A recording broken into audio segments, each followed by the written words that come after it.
Ceci est un livre audio autogénéré par Google. Synthèse. Le parcours du malade en Afrique noire traditionnelle, pratique ancienne et actuelle.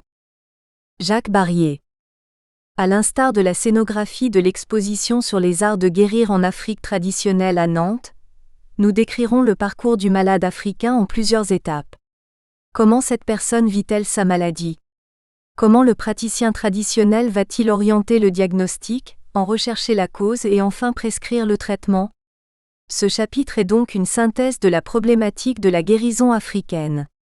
Seront aussi évoquées les conséquences sociétales dans le monde actuel. 1. Les représentations de la maladie. 1. La vision médicale conventionnelle.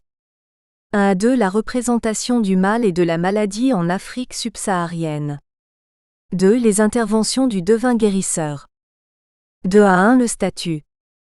2. Le motif de consultation. 2. Le diagnostic divinatoire du devin guérisseur. 2. Le devin guérisseur, un rôle de régulateur social. 2. Le thérapeute. 2. La prévention des maladies. 2. Le traitement curatif. Par la parole. Par les objets magicaux religieux. Par les plantes. 3. Quelle évolution sociétale? Lors de la conception de cette manifestation, il a fallu naviguer entre la tentation d'une vision idéaliste universaliste, la vision de l'homme, et celle d'une vision culturaliste parfois réductrice.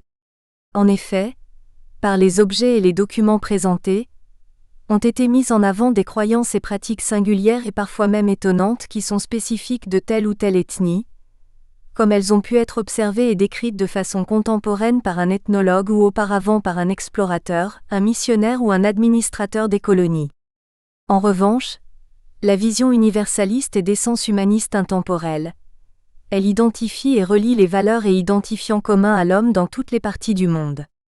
L'archaïsme de la société et un état de développement peu avancé ne sont pas des conditions obligatoires à l'expression des pratiques médicales traditionnelles.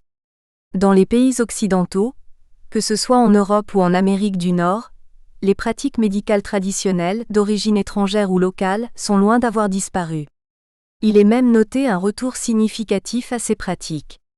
Ailleurs, c'est l'essence même de la médecine actuelle en Inde ou en Chine, pays où se conjuguent avec efficacité les deux approches. Il s'agit de pratiques anciennes et actuelles. Pour des raisons culturelles liées aux traditions, mais aussi d'inefficacité structurelle du système de santé, la majorité des Africains ne confient pas habituellement leurs problèmes de santé aux médecins conventionnels. L'Organisation mondiale de la santé, OMS, annonce le chiffre de 70 à 80% de la population n'ayant pas à disposition facilement cette offre de soins. En Afrique, il y a un guérisseur pour 800 personnes, un médecin conventionnel pour 40 000. Les malades s'adressent à ces tradipraticiens et si possible au plus près de leur habitat. Ils semblent s'en satisfaire. Cette démarche ancestrale perdure.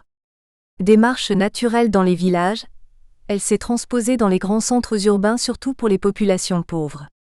La maladie ainsi que les moyens mis en œuvre pour la guérison font intervenir un ensemble de représentations et de pratiques qui relient le malade et son médecin, ici le guérisseur. Nous verrons qu'il s'agit souvent d'un devin guérisseur qui allie d'une part le diagnostic par la divination, et d'autre part la thérapeutique par diverses actions symboliques et les plantes médicinales. Dans un souci de pertinence et de crédibilité, quelques membres de notre comité scientifique ont effectué des voyages d'études préliminaires. Le but était de rencontrer et d'observer des devins guérisseurs au Cameroun et au Bénin. Certaines de ces expériences récentes sont rapportées dans ce livre sous forme de témoignages. Les représentations de la maladie. Nous ne pouvons pas échapper à la comparaison entre deux perceptions différentes de la maladie. La perception de la maladie dans la médecine conventionnelle ou rationnelle, dite du Nord, qui évolue avec les progrès scientifiques, et celle des sociétés traditionnelles, d'ordre plus empirique et imprégné de mythes. La vision médicale conventionnelle du malade et de la maladie. Depuis les temps anciens, l'approche médicale occidentale a considérablement évolué avec les découvertes de la science. Dans le modèle occidental, l'approche est d'abord cartésienne. Le symptôme physique est motif de consultation et oriente vers une pathologie précise. Si on prend l'exemple de la douleur n'est ni plus ni moins qu'un système d'alarme dont la seule fonction est de signaler une lésion corporelle, nous disait déjà Descartes, confère Monsieur Sanou dans ce livre. Le symptôme oriente vers un dégât tissulaire ou la déficience d'un organe. Le patient a conscience que son mal, ces maladies ont un fondement physiopathologique. Prime la notion de maladie avec un mécanisme lésionnel, de pathologie infectieuse, cancéreuse, inflammatoire bien identifiée, certaine ou présumée pour le praticien. L'étiologie, pour simplifier la cause, peut aussi être génétique, toxique. Il existe une classification précise des maladies par l'OMS, enseignée dans les facultés de médecine. Les troubles psychosomatiques sont considérés a posteriori, parfois négligés. Le terme d'homme de l'art est employé avec réticence car la médecine se fonde sur des faits probants, evidence-based medicine. Il s'agit d'un raisonnement bioclinique du médecin, étayé par les analyses biologiques, l'imagerie, etc. En conséquence, les traitements sont répertoriés et codifiés. On conçoit que ce modèle autonomisé puisse isoler le malade de son contexte social. Toby Nathan nous dit que le patient est considéré principalement face à un univers unique. Le rôle de l'environnement est souvent envisagé a posteriori. Ce peuvent être des conduites nocives notamment hygiéno-diététiques ou un événement fortuit, comme les effets secondaires de toxiques, de médicaments. La représentation du mal et de la maladie en Afrique subsaharienne. En milieu traditionnel, le modèle explicatif est différent. La maladie peut être comprise comme un trouble du bien-être. Le mal est ce qui cause de la douleur, de la peine, du malheur. Le préfixe mal en français est utilisé dans de très nombreux mots ou expressions, citons, outre maladie, mal-être, malaise, malheur, malignité, malveillance, malfaisance, etc. De fait, ces termes définissent l'ensemble des besoins de l'Africain de s'adresser à la médecine traditionnelle. L'un ou l'autre de ces troubles concerne l'individu, mais jamais isolément. Le hasard n'existe pas. La maladie est par essence le fruit d'un déséquilibre des forces vitales ou intangibles au sein de l'individu, de la communauté et de l'environnement. L'individu est un être physique et spirituel dans son contexte social et on cherchera une responsabilité extérieure, Au pire, le mal peut être dû à un esprit malin issu du monde occulte de la magie. L'attaque de sorcellerie est parfois évoquée. La maladie et la médecine ne sont donc pas des cadres rationnels autonomes, mais se situent dans un cadre élargi qui est à la fois anthropologique et social. À partir de son expérience de consultation d'ethnopsychopathologie au centre G de Vereux à Paris, Toby Nathan nous dit que le patient doit toujours être considéré face à un univers multiple, autant spirituel que concret. En Afrique subsaharienne, la maladie est un révélateur privilégié du social, car la maladie, parce qu'elle fait entrevoir la mort, a une triple inscription. Physique, à travers la souffrance et la dégradation de l'individu, culturelle, dans les interprétations et les thérapeutiques qu'elle rend nécessaires, morale, par la lutte que s'y livrent le bien et le mal, des façins. À ce sujet, M. Sanou a particulièrement bien analysé le modèle de la douleur. L'environnement dans son sens le plus large est donc toujours concerné d'emblée, au plan de la causalité. Ceci se vérifie dans toutes les sociétés traditionnelles. Le continent africain a en ce domaine une diversité extraordinaire. Face au déséquilibre potentiel, la communauté a mis en œuvre des protections par la parole symbolique, par les objets magico-religieux chargés de maladies et ou de thérapeutiques préventives, par des sociétés parfois secrètes, par les rites de relation aux ancêtres, effigies, autels. La prévention du mal et les thérapies préventives sont intimement liées, parfois indissociables. Les maladies peuvent s'exprimer dans la statuaire africaine, statuettes et masques de maladies telles que variole, lèpre, goitre, paralysie faciale, épilepsie. Nous avons montré quelques-uns de ces objets rares dont la signification symbolique ou l'utilisation pratique n'est pas toujours claire. Les interventions du devin, guérisseur. Le statut et les fonctions. Le médecin traditionnel est à la fois un diagnosticien, devin, et un thérapeute, guérisseur. Dans certaines ethnies les rôles sont séparés, ailleurs plus ou moins associés. Par facilité, nous allons englober ces rôles des praticiens sous le vocable commun de devin guérisseur. Nous éviterons les termes de féticheur et de fétichisme de connotation péjorative qui expriment l'histoire de nos préjugés, Monsieur Tobias Chadaison, même si les dénominations font encore florès au nord comme au sud. En zone bantoue, du Cameroun à l'Afrique du Sud, est utilisé très largement le mot nganga. Le devin guérisseur est bien souvent le seul praticien accessible, que ce soit en ville pour les malades peu fortunés, ou dans le quasi-désert médical de la brousse. C'est un soignant de proximité, même si certains devins ont une réputation telle qu'ils drainent très loin la clientèle. Il a un tarif de consultation modéré ou dispense ses soins gratuitement ou accepte une offrande. Nous avons souvent constaté qu'il doit exercer un autre métier pour assurer la subsistance familiale. Les savoirs du devin guérisseur peuvent être un don hérité, notamment de père à fils ou de mère à fille au fil des générations. Parmi ses enfants, un seul pourra être élu car reconnu comme dépositaire du don. Ailleurs, le devin guérisseur a pu avoir la révélation du don à l'occasion d'un rêve, d'une intervention spirituelle. Mais bien souvent, même s'il s'agit d'un don, l'acquisition des compétences nécessitera un long apprentissage. Le charlatanisme existe. Le rôle de devin guérisseur est parfois ambigu.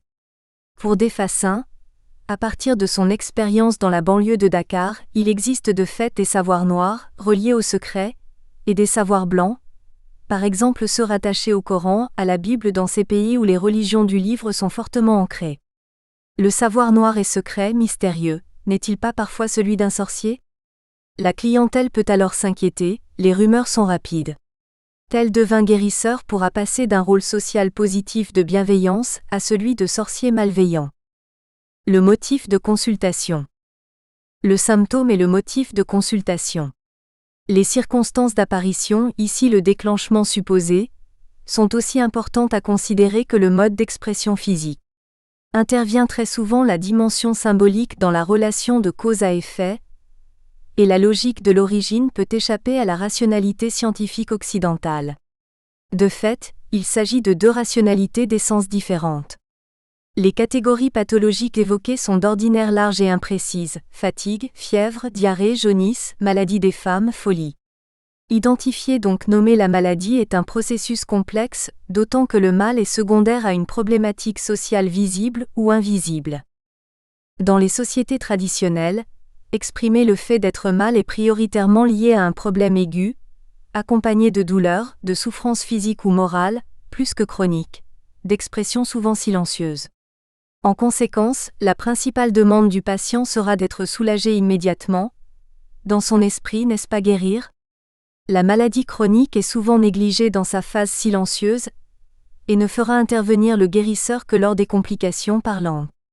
Des maladies chroniques potentiellement graves comme l'hypertension artérielle ou le diabète ne sont reconnues que lors d'accidents symptomatiques bien tardifs. L'hypertension artérielle pourra n'exister qu'à partir de la complication vasculaire grave et irrécupérable. Ainsi, l'hémiplégie liée à un accident vasculaire cérébral a priori évitable en milieu de médecine conventionnelle est hélas fréquente dans ces sociétés africaines où la prévention systématique est ignorée. Combien de diabètes ne sont pris en compte que lors du coma diabétique ? Le diagnostic du devin guérisseur par la divination. Bien que ce soit un terme utilisé plutôt en médecine conventionnelle, nous utilisons ici le mot diagnostic pour signifier la recherche de la cause d'un mal. Pour le devin, c'est d'abord rendre visibles les causes du mal, au sens large du mal-être. Rendre visible signifie que le thérapeute recherche dans l'environnement du malade pour le rendre formel, le nommer, ce qui a pu déclencher le trouble amenant la consultation. C'est l'oracle, au sens d'opinion qui s'exprime avec autorité, donc de sanction plus que de prophétie, qui désigne la responsabilité. La divination est donc plus rétrospective que prospective, Ch. Pradel de la Tour. Amener l'invisible à la perception de sa clientèle résume en somme le talent opératoire du devin guérisseur, qui est le médiateur de l'esprit de la brousse, du génie ou de l'ancêtre concerné. L'appel des esprits se fait par des incantations psalmodiques, parfois avec l'aide d'instruments de musique, tambours, cloches divinatoires au Congo. Il y a d'autres outils de divination usuels, ici les choris, ou les noix de palme jetées sur un plateau de divination IFA des Yoruba Nigeria, ou les traces sur le sable d'un renard passé dans la nuit sur le dessin tracé au préalable sur le sol chez les Dogon Mali, ou le flottement d'objets dans une bassine comme au Sénégal, et enfin divers outils, objets ici dénommés oracles, que nous avons présentés dans cette exposition, les oracles à frottement des apostrophes. Afrique centrale, les oracles utilisant des animaux, la mygale dans le pays Bamileke, le crabe en pays Kapsiki au Cameroun et la souris en Côte d'Ivoire chez les Youré et les Baoulés. Les trans aident à la divination. La statuette dite cynocéphale des Baoulés, Côte d'Ivoire, a de fait une position humaine, le portage de coupe et des traits de hyène. Elle représente une divinité intermédiaire, Amuin, réceptacle d'esprit qui entre en possession des humains pour les informer, c'est un culte de divination par trans, AM. Voyez. Il peut exister plusieurs méthodes au sein d'une même ethnie, chez les Bassari, peuple qui se localise au Sénégal, en Guinée-Bissau, Guinée-Conakry et Gambie, JPT. Lydiard décrit 3 méthodes bien différentes. La première requiert des baguettes de bambou, la deuxième la transe de femmes possédées par les esprits, la dernière l'utilisation d'un tamis qui retient l'eau quand l'incantation arrive à l'évocation nominative, à la cause exacte du trouble du consultant. L'enquête concerne d'abord la famille, on devrait dire la famille élargie, le lignage, car la notion de parentèle est plus complexe en Afrique qu'en Occident. La recherche s'intéressera aussi au village de résidence, aux relations personnelles et professionnelles, à la communauté, voire aux villages alentours. Le but est d'identifier l'influence ou l'individu responsable. Les causes invisibles du mal sont des forces occultes provenant de ce qu'on peut appeler les esprits. Les esprits peuvent se situer dans le village lui-même, dans la brousse ou dans un espace spirituel ou sacré, correspondant aux déités ou génies, à ce que certains seraient tentés d'appeler Dieu. Dans ce même champ des forces spirituelles invisibles, les ancêtres sont des membres à part entière de la communauté qu'ils protègent. De la façon la plus large, les décédés sont souvent évoqués. On retrouve aussi dans certaines sociétés africaines la notion de revenants, lesquels posent problème aux vivants. Leurs intentions sont-elles positives ou négatives? Un interdit a-t-il été transgressé? Ainsi, pour prendre un exemple, la mort d'un nouveau-né est un événement insupportable. Le devin recherchera une faute personnelle, volontaire ou non, ayant déclenché le courroux d'ancêtre ou d'esprit. Enfin, l'hypothèse d'une intention malveillante extérieure pourra faire évoquer un sort, donc l'influence d'un sorcier. Entre le fait d'évoquer l'attaque de sorcellerie et de désigner le sorcier, le responsable réel ou supposé, on conçoit que la frontière est vite franchie. L'accusation est alors lourde de conséquences. Les nouvelles maladies épidémiques posent un vrai problème de représentation conceptuelle pour les tradipraticiens. On peut prendre l'exemple de l'infection par le virus de l'immunodéficience humaine, le VIH. Une infection chronique par un virus de transmission sexuelle n'a rien de logique pour un thérapeute traditionnel. Il a été pensé, il est toujours pensé, que l'origine véritable est ailleurs. Comment a-t-on pu croire les autorités sanitaires lorsqu'elles déclaraient qu'il s'agit d'une nouvelle maladie épidémique virale parfaitement explicable, alors que les symptômes sont les mêmes que d'autres maladies déjà connues? L'amaigrissement important, la slim disease du sida n'a rien de spécifique. Ce peut être aussi une attaque de sorcellerie. Si la nouveauté et la gravité sont finalement admises par la population, il s'ensuit un questionnement d'ordre traditionnel. Où est la responsabilité? Confrontée à une maladie grave épidémique nouvelle, la communauté aura la tentation de rechercher une cause externe n'ayant rien à voir avec leur monde traditionnel. Il aura pu nous être affirmé qu'il s'agissait d'une maladie des Blancs apportée en Afrique par malveillance. Les épidémies foudroyantes comme celles liées au virus Ebola ou au vibrion du choléra sont extrêmement perturbantes voire incompréhensibles en termes de représentation anthropologique et sociale, d'autant que les mesures de santé publique pour éviter l'infection vont à l'encontre des coutumes sur l'accompagnement des morts, à Epelboin. Le devin guérisseur, un rôle de régulateur social. Le village se compose souvent d'un ou de plusieurs groupes communautaires. Du fait d'invasions, de courants migratoires historiques qui perdurent, il coexiste souvent plusieurs ethnies, plusieurs langues dans un même lieu. La répartition des pouvoirs, des rôles socio-professionnels peut se faire selon les origines. Ici le forgeron sera de telle ethnie, le maître de la terre sera issu de la population présente la première. Néanmoins, Ce monde composite recherche la stabilité, un parfait équilibre se basant sur des croyances fortes et des autorités bien définies à chaque niveau d'organisation sociale. Ainsi, le problème d'un individu peut concerner toute la communauté. Par exemple, pour un couple, la pire disgrâce qu'il puisse connaître est la stérilité. La communauté tout entière se sentira concernée et sera impliquée dans la tragédie. La maladie a de ce fait une dimension psychosociale et l'individu malade est souvent le révélateur d'une perturbation de la collectivité. M. N. Anderson. Il est évident qu'il s'agit d'un système relativement fermé. Des Africains migrants ont pu évoquer un véritable carcan auquel ils souhaitaient échapper par l'expatriation. Si l'autorité hiérarchique est la règle dans le village, un système de régulation, sinon de médiation, est utile. Le devin est nécessairement impliqué, puisque sa recherche d'un déséquilibre n'a pas d'autre but que de guérir un patient grâce à une meilleure harmonie dans la cité. Son orientation diagnostique est grandement facilitée par la connaissance du milieu social, du village auquel le guérisseur appartient lui-même. Sa sagesse, son implication dans la vie communautaire lui permettent de déterminer de façon plus ou moins intuitive les influences bénéfiques ou nocives qui peuvent jouer un rôle dans le déclenchement et la persistance du mal-être. Nous avons pu vérifier ce point indirectement en consultant des devins au Cameroun. Notre demande de consultation en tant que personne extérieure au milieu, quoi de plus étranger qu'un blanc arrivant d'Europe, rend la divination plus aléatoire sinon impossible. Elle a même été parfois vécue comme une menace de prise de pouvoir avec une exclusion. Quelques phrases clés. Retrouver la cause du déséquilibre entre les forces visibles et invisibles. Où se situe la responsabilité du mal? La tentation de la causalité externe est omniprésente en Afrique traditionnelle. Le hasard n'existe pas. Trouver la cause du mal consiste à interroger les forces physiques et spirituelles. Il s'agira plus d'une pratique divinatoire d'explication du déséquilibre que d'un diagnostic de maladie dont la base scientifique aurait été de relier la sémiologie et la physiopathologie. Le thérapeute. La prévention des maladies. Il ne s'agit pas tant de protéger l'individu par une prévention comme nous l'entendons en Europe, que de sauvegarder les équilibres, de contenir les forces parfois nocives des esprits en présence dans la communauté, et en conséquence d'écarter le mal et les maladies. La prévention peut être communautaire. Les milieux africains sont souvent instables du fait de la rareté des ressources, et sauvegarder les équilibres dans le village est un souci constant.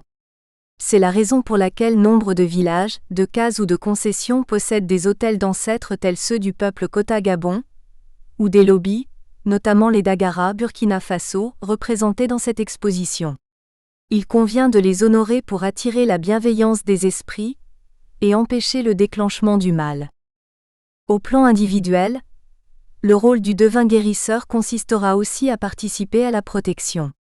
Chacun bénéficiera d'amulettes. Elles sont omniprésentes à visée globale ou adaptées à des enjeux spécifiques, non obligatoirement en relation avec la santé. Chaque cas peut bénéficier d'un gris-gris, en quelque sorte un porte-bonheur. Les amulettes sont d'une diversité étonnante, variable selon les pays. Ces talismans ont un mode d'emploi précis. Dans les pays où l'islam est présent, ce seront parfois des amulettes contenant des versets du Coran. A. Pelboin résume ainsi une étude intéressante sur les amulettes au Sénégal.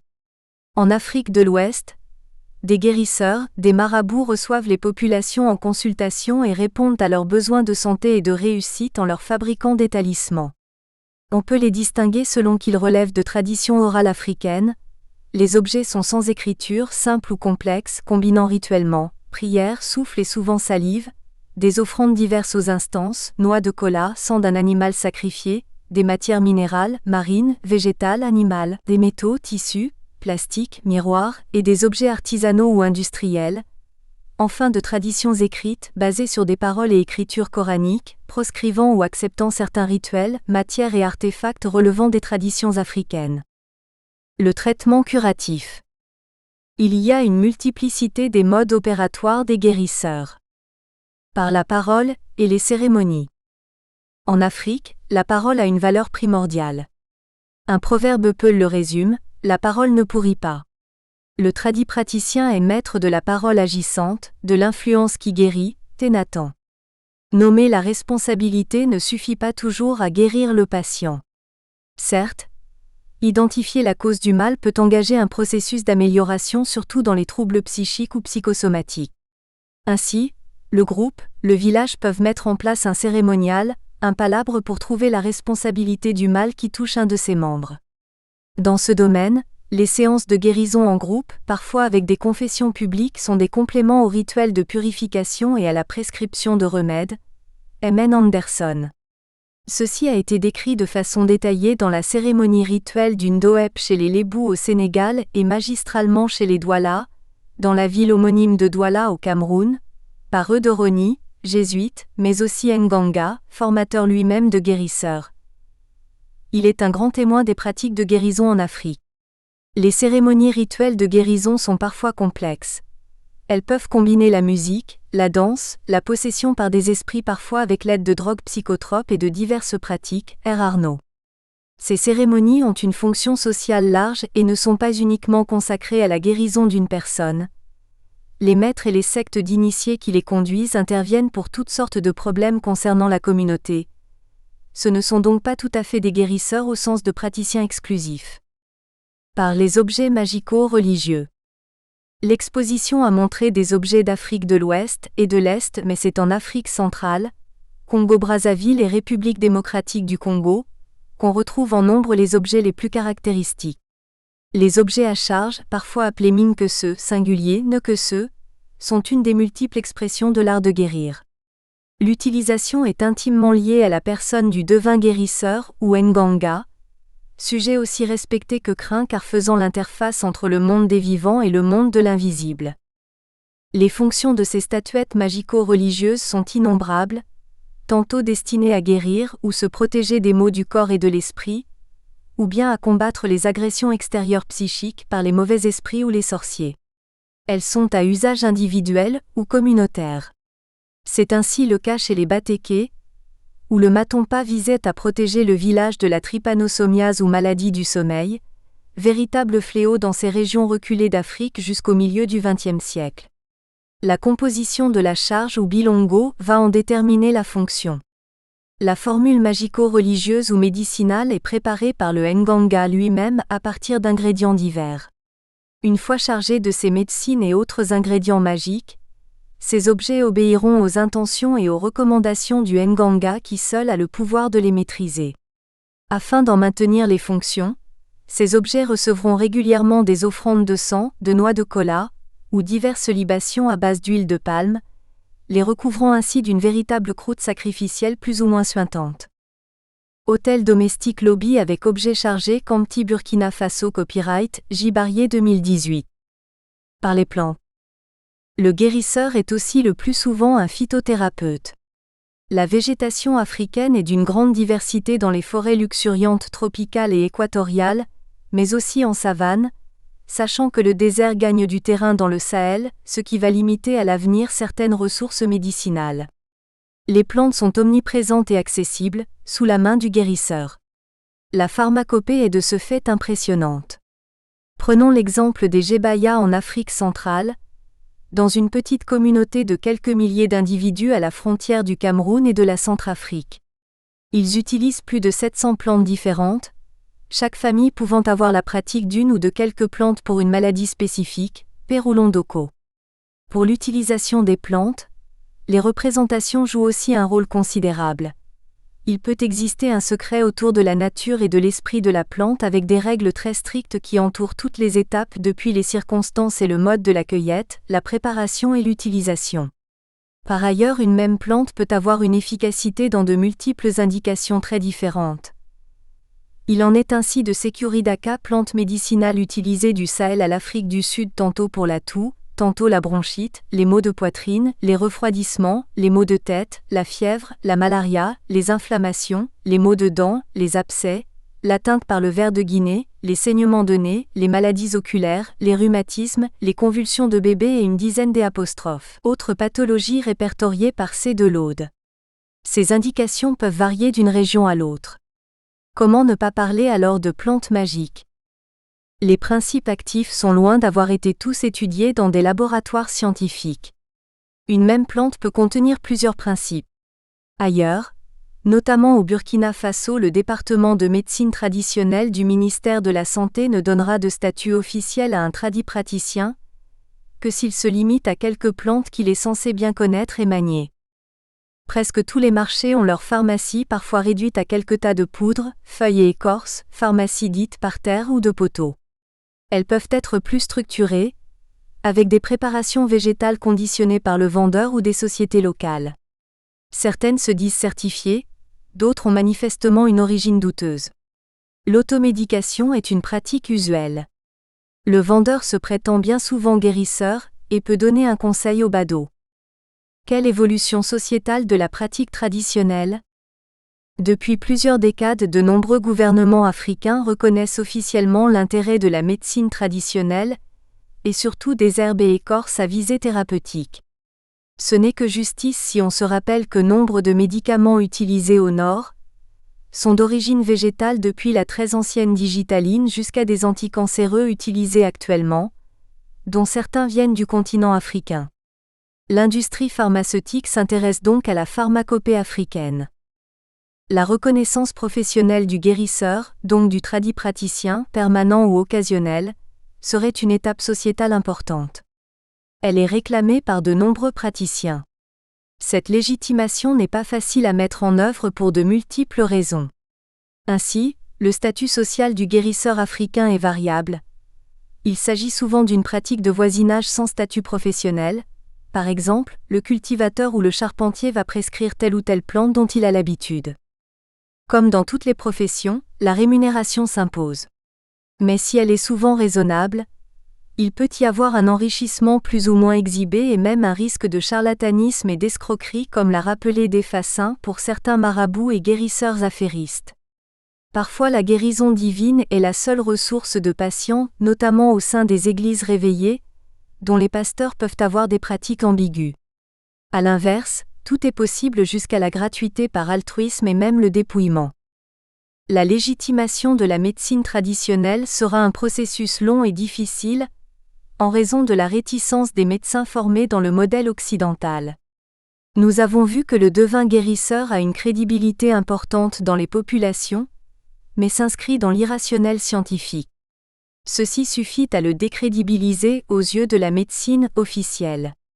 Par ailleurs, le soulagement rapide est demandé, ce qui n'est pas simple, et entraîne le changement fréquent de guérisseur, pour un soin plus efficace ou plus crédible. Tout ceci ne favorise pas leur reconnaissance sociale. Enfin, il n'existe pas encore de normes officielles de compétences, même s'il apparaît dans certains pays des instituts reconnus de formation à la médecine traditionnelle. La confrontation avec la médecine conventionnelle est inévitable, et les patients y sont favorables. Ils sont donc amenés de plus en plus à mettre en concurrence les deux systèmes. Il existe maintenant un nomadisme entre les systèmes de soins. La coexistence de l'offre de soins est souvent vécue comme positive, et les dispensaires de médecine conventionnelle ne sont pas ignorés même dans les régions où la coutume est la plus forte. Pour relativiser, la pilule distribuée dans un dispensaire a aussi une haute valeur symbolique. Pour autant, la médecine conventionnelle africaine n'est pas exempte de défauts. La médecine scientifique est trop onéreuse. Les médecins conventionnels libéraux exercent de préférence dans les grands centres urbains. Les gouvernements ont des difficultés à imposer aux jeunes diplômés de s'installer comme médecins de premier recours en brousse, ce qui nécessite un financement. Si les médicaments classiques des pays du Nord ne sont absolument pas négligés, leur coût élevé les réserve aux couches sociales favorisées. Enfin, la commercialisation non légale des faux médicaments est un problème majeur de santé publique. Des relations fonctionnelles entre cette médecine et les pratiques traditionnelles sont indispensables pour la cohérence et la continuité des soins. En termes de santé publique, il n'y a pas d'autre solution que de s'appuyer sur les tradipraticiens. Quelle médecine traditionnelle ? Quel cadre de référence ? La médecine traditionnelle, selon l'OMS, se définit comme l'ensemble des connaissances et des pratiques, explicables ou non, utilisées pour diagnostiquer, prévenir ou éliminer des maladies physiques, mentales ou sociales et qui peuvent se fonder exclusivement sur une expérience et des observations passées transmises de génération en génération, oralement ou par écrit. Mais ce cadre est vaste, trop vaste, et la légitimation nécessiterait une définition plus précise au plan réglementaire. Le salut peut-il venir des praticiens eux-mêmes ? Nombre d'associations professionnelles, notamment PROMETRA, s'organisent mais sans certification officielle, donc sans pouvoir atteindre un niveau d'exigence suffisant. Certains pays s'y attellent en créant des programmes nationaux de promotion de la médecine traditionnelle. L'ONS nous interpelle en proposant un programme 2014 à 2023 visant à renforcer les connaissances sur la médecine traditionnelle, notamment les plantes, à renforcer l'assurance qualité, la sécurité, réglementation, développement de compétences, à promouvoir la couverture sanitaire universelle en intégrant les services des tradipraticiens et l'autoprise en charge sanitaire. À cet effet, l'ONS aide les États membres à définir et à mettre en œuvre un plan stratégique. Il reste à trouver les financements suffisants. Nous avons nous-mêmes défendu l'intégration de la médecine traditionnelle devant les responsables universitaires des facultés de médecine africaines.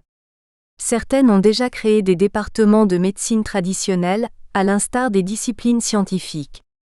Il reste à créer des contacts, sinon des relations de confiance entre étudiants en médecine, praticiens conventionnels et traditionnels. C'est une nécessité d'efficience de la santé publique. La problématique sociétale a été explicitée lors des multiples conférences lors de l'exposition, et a trouvé son prolongement logique dans ce livre de synthèse. Au total, il semble que des programmes d'action puissent être envisagés. En sus de l'intégration promue par l'ONS, des formations aux principes de la médecine traditionnelle, voire un apprentissage de coopération avec ces praticiens d'ailleurs, doivent être développés. Ces actions doivent contribuer aux compétences des professionnels de santé qui s'engagent dans des missions humanitaires, à l'instar de Herfès et Peknipper dont les témoignages sont rapportés dans ce livre. Dans les pays occidentaux, toute personne qui serait amenée à soigner des Africains, notamment des migrants dans des consultations médico-sociales, doit comprendre qu'il existe ce système de pensée ayant sa propre logique, c'est-à-dire ayant sa propre rationalité et pouvant interférer avec les soins conventionnels. Source. M. N. Anderson. La médecine traditionnelle africaine, ancêtre d'un certain Hippocrate, in http://www.sentier-de-sagesse.com et Regard africain numéro 38, 1996. The Appelbaum Traditional Art of Healing in Africa. Exposition au Musée de la Médecine, aide Université libre de Bruxelles 2000. R. Arnaud Prophète et sorcier, in l'Afrique du jour et de la nuit, aide presse de la Cité Paris 1976. J. Barrier. La place de la médecine traditionnelle et des tradipraticiens dans l'organisation de la santé dans les pays du Sud, Journée universitaire francophone de pédagogie des sciences de la santé Clouina-Poca septembre 2014. JPT. Bidia rite de protection et de guérison de l'enfant chez les Bassaris du Sénégal, in Peuple du Sénégal et Sepia Saint-Maur 1996. S. Bouzna, c'est Lewertowski quand les esprits viennent au médecin. 7 récits pour soigner aide in Presse Paris 2013. À Monsieur Boyer-Baoulé, aide 5 continents Milan 2008. C'est de l'eau d'Afrique, guérisseur, plantes médicinales et plantes utiles, aide Maisonneuve et La Rose Paris 2004. E. de Rony, l'Afrique des guérisons, aide Catala Paris 2010. Y. Étienne Brin http://www.regardeloigne. A. Epelboin collection Alep. Amulettes et objets magiques collectés dans les ordures, Mbébès Joal, Mbourg, Sénégal, Afrique, Europe, 1983 à 2014. Desfassins, Pouvoir et maladies en Afrique, aide Presse universitaire de France, Paris 1992. Seining, K.E. Muller, Uritz Muller Afrique. La magie dans l'âme. Rite, charme et sorcellerie, aide Kenneman Cologne 1999. J. Keraro, Abouquet sorcier, féticheur et guérisseur de la Côte d'Ivoire, Haute-Volta. Les hommes, les croyances, les pratiques. Nous espérons que vous avez apprécié cet aperçu. Pour continuer à écouter ce livre audio sur Google Play Livres, utilisez le lien dans la description de la vidéo.